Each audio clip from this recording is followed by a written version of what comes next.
এটাই হলো গ্রামীণ জীবন। এই দেখেন গ্রামের মানুষ কতটা পরিশ্রম করে বন্ধুরা। দেখেন এই যে বৃষ্টিতে ভিজে ঘাস কাটতে আসছে, ঘাস যাদের গরু ছাগল আছে বাড়িতে তাদের তো এই বৃষ্টির দিনে ভোগান্তির শেষ নাই। তাই মাঠে নেমে পড়েছি ঘাস কাটার জন্য। এই দেখেন ঘাস কাটতে হয় কিভাবে।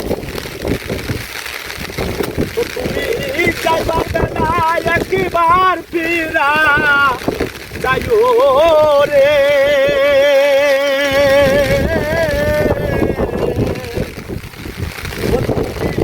যাইবার বেলায় একবার ফিরা যাইও রে। ও পার্বতী তুমি ফিরে যাইও, ফিরে ফিরে যাইও।